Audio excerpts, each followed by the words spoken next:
ಊಹಿಸಿಕೊಳ್ಳಿ, ಭೂಮಿಯಿಂದ ಸಾವಿರಾರು ಕಿಲೋಮೀಟರ್ ದೂರದಲ್ಲಿ ಗುರುತ್ವಾಕರ್ಷಣೆ ಇಲ್ಲದೆ ಗಾಳಿಯಲ್ಲಿ ತೇಲುತ್ತಾ ಜೀವನ ಮಾಡುವುದು ಹೇಗಿರುತ್ತದೆ? ಗಗನಯಾತ್ರಿಗಳು ಅಂತರಿಕ್ಷದಲ್ಲಿ ಹೇಗೆ ತಿನ್ನುತ್ತಾರೆ, ಹೇಗೆ ನೀರು ಕುಡಿಯುತ್ತಾರೆ ಮತ್ತು ಹೇಗೆ ನಿದ್ರಿಸುತ್ತಾರೆ ಅಂತ ನಿಮಗೆ ಗೊತ್ತಾ? ಬನ್ನಿ, ಇವತ್ತಿನ ವಿಡಿಯೋದಲ್ಲಿ ಅದರ ಬಗ್ಗೆ ಸಂಪೂರ್ಣ ಮಾಹಿತಿ ತಿಳಿಯೋಣ.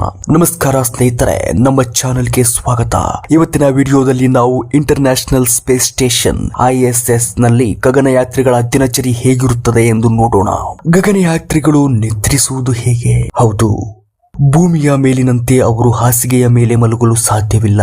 ಸ್ಪೇಸ್ ನಲ್ಲಿ ಗುರುತ್ವಾಕರ್ಷಣೆ ಇಲ್ಲದ ಕಾರಣ ಅವರು ತೇಲುತ್ತಿರುತ್ತಾರೆ. ನಿದ್ದೆ ಮಾಡುವಾಗ ತೇಲುತ್ತಾ ಹೋಗಿ ಯಾವುದೋ ಯಂತ್ರಗಳಿಗೆ ಡಿಕ್ಕಿ ಹೊಡೆಯಬಾರದು ಎಂದು ಅವರು ಸ್ಲೀಪಿಂಗ್ ಬ್ಯಾಗ್ ಒಳಗೆ ಸೇರಿ ಅದನ್ನು ಗೋಡೆಗೆ ಅಥವಾ ಕ್ಯಾಬಿನ್ಗೆ ಭದ್ರವಾಗಿ ಕಟ್ಟಿಕೊಂಡು ನಿದ್ರಿಸುತ್ತಾರೆ. ಊಟ ಮತ್ತು ನೀರು.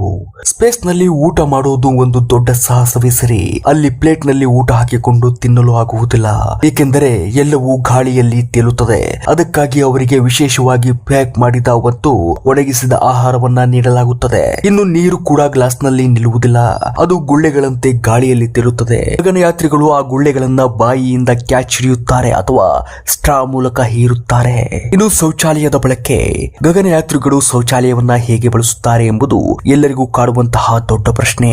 ಅಲ್ಲಿ ನಮ್ಮಂತೆ ನೀರಿನ ಫ್ಲಶ್ ಇರುವುದಿಲ್ಲ, ಬದಲಾಗಿ ಏರ್ ವ್ಯಾಕ್ಯೂಮ್ ಸಿಸ್ಟಮ್ ಇರುತ್ತದೆ. ಅಂದರೆ ಶಕ್ತಿಶಾಲಿ ಫ್ಯಾನ್ ನಂತಹ ವ್ಯವಸ್ಥೆ ತ್ಯಾಜ್ಯವನ್ನ ಗಾಳಿಯ ಮೂಲಕ ಒಳಗೆ ಹೀರಿಕೊಳ್ಳುತ್ತದೆ. ಪ್ರತಿದಿನ ವ್ಯಾಯಾಮ ಕಡ್ಡಾಯ. ಸ್ಪೇಸ್ ನಲ್ಲಿ ಗುರುತ್ವಾಕರ್ಷಣೆ ಇಲ್ಲದ ಕಾರಣ ಸ್ನಾಯುಗಳು ಮತ್ತು ಮೂಳೆಗಳು ಬೇಗನೆ ದುರ್ಬಲಗೊಳ್ಳುತ್ತವೆ. ಇದನ್ನು ತಪ್ಪಿಸಲು ಗಗನಯಾತ್ರಿಗಳು ಪ್ರತಿದಿನ ಕನಿಷ್ಠ 2 ಗಂಟೆಗಳ ಕಾಲ ವಿಶೇಷ ಯಂತ್ರಗಳ ವ್ಯಾಯಾಮ ಮಾಡಲೇಬೇಕು. ಇಲ್ಲದಿದ್ದರೆ ಭೂಮಿಗೆ ವಾಪಸ್ ಬಂದಾಗ ಅವರಿಗೆ ನಡೆಯಲು ಕೂಡ ಕಷ್ಟವಾಗುತ್ತದೆ. ಕೆಲಸ ಮತ್ತು ಸಂಶೋಧನೆ. ಗಗನಯಾತ್ರಿಗಳು ಅಲ್ಲಿ ಕೇವಲ ತೇಲುತ್ತಾ ಮಜಾ ಮಾಡುವುದಿಲ್ಲ.